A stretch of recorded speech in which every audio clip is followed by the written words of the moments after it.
Online real estate listings are nothing new. Sites like Zillow and Realtor.com have largely dominated the market, ranking first and second most viewed real estate listing sites in the US. Over the years, other sites have popped up vying for market share, pledging to provide innovative ways to connect brokers with prospective buyers and renters, and new ways to generate leads for brokers. Sasha, you recently wrote about Frederick Eklund and Thomas Ma launching Real. Can you talk a little bit about that? So basically, it's a mix of things. It is Zillow. It allows them to post listings. It's Instagram. It allows them to promote their brand and kind of craft a little profile for themselves. And it's WhatsApp. It allows them to connect with both the home buyers and with agents connecting with each other.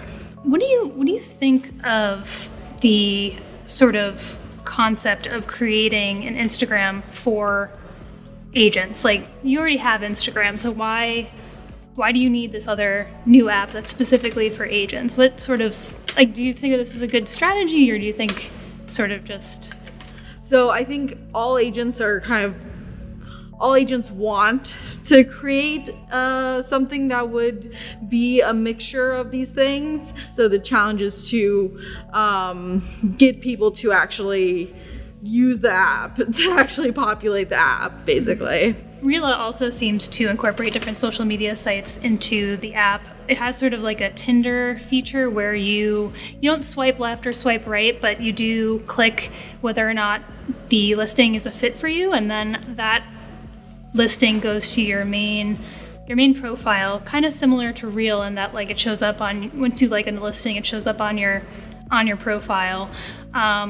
It actually had this fun feature where you take a survey and you click on different pictures and it tries to determine what your vibe is. But when I did it and I put my budget in, it basically came up with no listings at all, because I guess my vibe is a renter forever. What did you think of Reela? Yeah, so like what you said, Reela is basically the dating app for real estate. When I talked to their team, they said that they are kind of relying on word of mouth. So that's one of the challenges, once again, is just getting people to use the app and getting agents to put their listings out on the app, which is why, once again, there just weren't listings out there. So you might have struggled with that a little bit. And another site you've been looking at recently is Hunter by Localize. So what is that? How does that fit into the ecosystem of Localize in general, and just where does it fall in sort of the landscape of all of these different apps? Yes, so there's localize.city, which is a listing site, and that's pretty straightforward. It's similar to Zillow. And then there's Hunter, which is a component within Localize. So Hunter is basically a robot assistant, it'll basically help communicate with a home buyer. Is there any sort of danger then, though, of a renter or buyer deciding, okay, like, I've got the basic stuff done with this robot, do I really need an agent at this point? Like, is there a danger of them kind of stopping at the robot step? I think there's always going to be that fear for agents.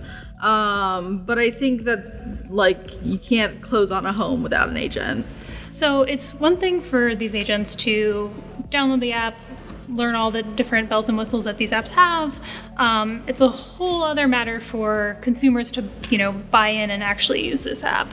Have you seen buy-in from agents, from consumers? I think it depends on the app, and of course I don't have the exact numbers. We talked about Reela, for example, and in that case there wasn't significant buy-in. We only saw a few agents posting a few posts, and that isn't significant buy-in. In other cases, I think Localize, for example, there is some buy-in, at least from what I've seen. Hunter seems to be pretty straightforward, and it seems to be working for the people that have used it, although I don't know how many people have used it. Reel, I also, it seems like people are excited about the WhatsApp function, and communicating with people through that. But I don't know. I mean, that has gotten, I believe, 150,000 people have downloaded the app so far. But I'm not sure what reviews have looked like yet. So we will have to see.